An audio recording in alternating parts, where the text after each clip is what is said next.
Amazon का नाम सुनते ही आपके दिमाग में पहली पिक्चर क्या आई थी? एक ऐसा ई कॉमर्स प्लेटफॉर्म जहां पर 100 करोड़ से ज़्यादा प्रोडक्ट्स खरीदे और बेचे जाते हैं। डेफिनेटली यही इमेज आई होगी। हम इसी तरीके से अमेज़ॉन को यूज़ करते हैं। पर क्या आपको ये पता है कि एप्पल, नासा और नेटफ्लिक्स जैसी बड़ी बड़ी दिग्गज कंपनीज भी कस्टमर हैं अमेज़ॉन की? जी नहीं, ये डेफिनेटली आप सभी को नहीं पता होगा।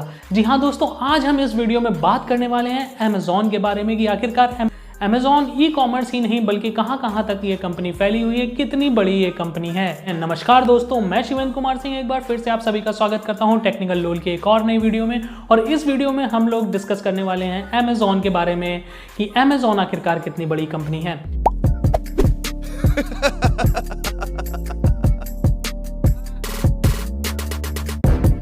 तो चलिए दोस्तों, पहले हम इसकी हिस्ट्री थोड़ी जान लेते हैं। अमेज़ॉन 1995 में एक एज ऑनलाइन बुक स्टोर के रूप में शुरू हुई थी, जहां पर आप बुक्स को ऑनलाइन खरीद सकते थे। देन आफ्टर यहाँ पर अब वो इस स्टेज पर पहुंच चुकी है कि अमेज़ॉन के प्लेटफॉर्म पर 100 करोड़ से ज़्यादा प्रोडक्ट लिस्टेड हैं, यानी कि इस प्लेटफॉर्म पर आप ई कॉमर्स से रिलेटेड कोई भी प्रोडक्ट खरीद और बेच सकते हैं। ठीक है, सिंपल। ये था अमेज़ॉन का एक इंट्रो और हिस्ट्री। अब हम लोग बात करते हैं कि अमेज़ॉन की कमाई आखिरकार किससे होती है, क्योंकि जो अमेज़ॉन का ई कॉमर्स प्लेटफॉर्म है, अगर सच पूछा जाए या फिर आप अगर थोड़ी सी भी रिसर्च करेंगे तो आप ये पाएंगे कि अमेज़ॉन को ई कॉमर्स सेक्टर से कुछ ज़्यादा रेवेन्यू जनरेट नहीं होता है, या फिर कहें कुछ उसको ज़्यादा प्रॉफिट ई कॉमर्स सेक्टर से नहीं होता है। ऐसा क्यों?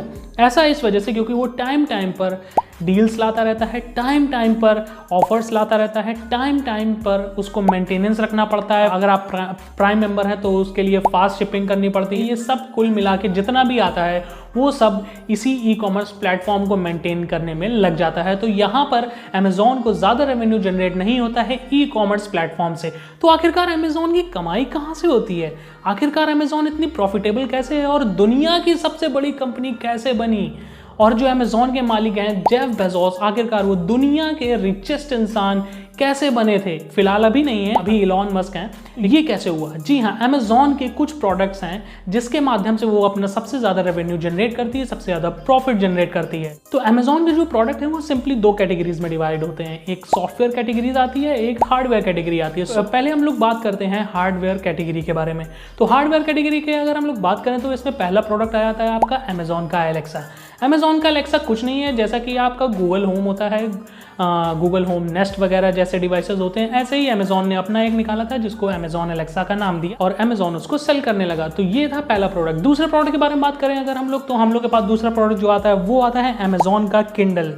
जी हाँ, अमेज़ॉन का किंडल कुछ नहीं होता है, एक टैबलेट टाइप की डिवाइस होती है, ऑनलाइन बुक्स को परचेज कर सकते हैं और वहाँ पर बुक्स को रीड कर सकते हैं। देन आफ्टर जो थर्ड प्रोडक्ट आता है हार्डवेयर में वो आता है अमेज़ॉन का fire TV stick. Fire TV stick एक USB स्टिक है जिसको आप एक नॉर्मल टीवी में, जहाँ पर USB पोर्ट है वहाँ पर अगर आप लगाते हैं तो एक नॉर्मल टीवी आपका स्मार्ट टीवी बन सकता है। और चौथी चीज़ के बारे में बात करें, अमेज़ॉन के कुछ प्रोडक्ट्स आ जाते हैं जो अमेज़ॉन बेसिक्स कैटेगरी के अंदर आते हैं। उसमें वो कई सारे प्रोडक्ट्स अपने लिस्ट करता रहता है। जैसे कि अभी मैं जो ट्राइपॉड यूज़ कर रहा हूँ ये अमेज़ॉन बेसिक्स का ट्राइपॉड है। ये मैंने 3 साल पहले लिया था और ये अभी तक इतनी अच्छी कंडीशन में है, मुझे खुद विश्वास नहीं हो रहा है। और काफ़ी सस्ता ये ट्राइपॉड मैंने लिया था उस समय। हो सकता है अब प्राइस महंगे हो गए हों। अगर आपको ये चाहिए तो बेस्ट बाय लिंक मैं डिस्क्रिप्शन में दे दूंगा, काफ़ी डिस्काउंटेड प्राइस में आपको ये ट्राइपॉड मिल सकता है। तो आप डिस्क्रिप्शन चेक कर लीजिए और वहाँ से आप वो ले सकते हैं। यानी 2019 हार्डवेयर प्रोडक्ट्स के द्वारा $141 बिलियन का रेवेन्यू जनरेट हुआ था।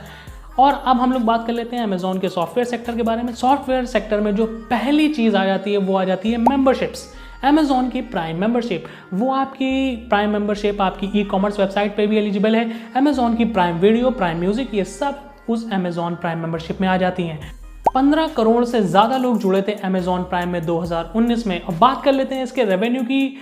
तो रेवेन्यू अराउंड $20 बिलियन जनरेट हुआ था अमेज़ॉन की प्राइम मेंबरशिप से। नाउ हम एक ऐसे प्रोडक्ट के बारे में बात करने वाले हैं अमेज़ॉन के, जहां से अमेज़ॉन को सबसे ज़्यादा रेवेन्यू और सबसे ज़्यादा प्रॉफिट होता है। अगर आप वो प्रोडक्ट जानते हैं तो कमेंट सेक्शन में मुझे बताइए, मैं वेट कर रहा हूँ। बताइए कमेंट में आप मुझे बताइए, मैं वेट कर रहा हूँ। देखें आपको कितना पता है जो चीज़ आप डेली बेसिस पे यूज़ करते हैं उसके बारे में। अमेज़ॉन का ऐसा प्रोडक्ट बताइए जो सबसे ज़्यादा प्रॉफिटेबल होता है अमेज़ॉन के लिए और सबसे ज़्यादा रेवेन्यू जनरेट करता है। ठीक है, इंतजार खत्म हुआ। Amazon AWS यानी कि Amazon की वेब सर्विसेज। अभी तक अगर आपको ये वीडियो पसंद आ रही है, एक लाइक ज़रूर करिएगा, इससे मेरा मोटिवेशन बढ़ता है।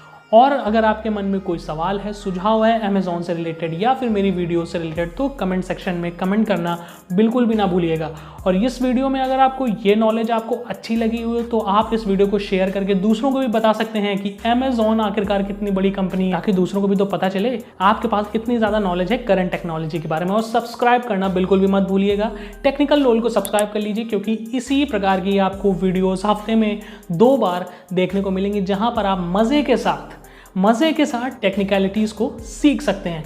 चलिए, बहुत हुआ, अब हम लोग बात कर लेते हैं Amazon की AWS के बारे में। जैसा कि मैंने आपको स्टार्टिंग में बताया था कि नासा, नेटफ्लिक्स और एप्पल जैसी बड़ी बड़ी दिग्गज कंपनीज Amazon की कस्टमर हैं। जी हाँ, Amazon की जो AWS वाली सर्विस है वो ये सारी कंपनीज यूज़ करती हैं। मैंने अभी तो सिंपली 3 नाम लिए हैं, वैसे बहुत सारी कंपनीज जो Amazon के AWS सर्विस को यूज़ करती हैं। मैं कुछ नाम आपको लेके बता देता हूँ, बाकी की जो लिस्ट है वो साइड में या इधर इधर कहीं ना कहीं मैं दे दूंगा, आप वहाँ से देख सकते हैं। नोकिया, सैमसंग, किया इन द सेंस जो कार कंपनी है किया, केलॉग्स जो कॉर्नफ्लेक्स आप लोग खाते हैं वो company, Pinterest, Tinder, Philips, Oyo, Ola और ऐसी तमाम कंपनीज हैं जिनके भी आप नाम जानते हैं। यहाँ तक कि आप वो नाम आप नहीं जानते होंगे जो कंपनीज Amazon की क्लाइंट हैं। जैसे कि सीमेंस करके नाम है कंपनी का, वो आपको लिस्ट में मिल जाएगा, आप देख सकते हैं। वो कंपनीज भी Amazon के AWS सर्विसेज को यूज़ करती हैं।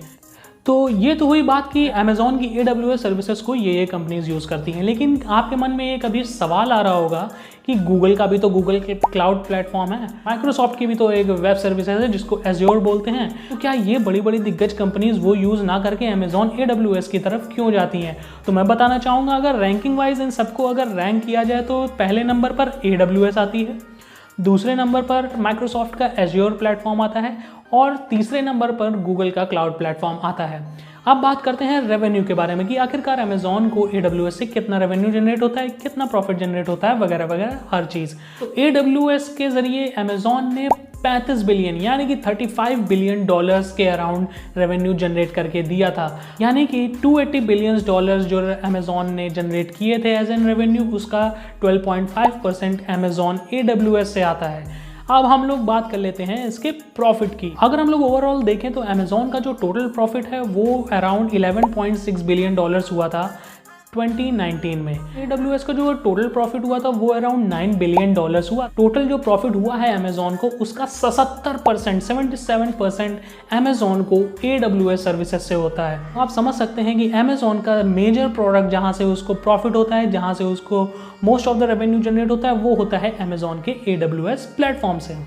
एक फैक्ट मैं आपसे ये शेयर करना चाहता हूँ कि Amazon 2002 तक लॉस में चल रही थी और देन आफ्टर 2016 के बाद से Amazon प्रॉफिट में आना चालू हुई है।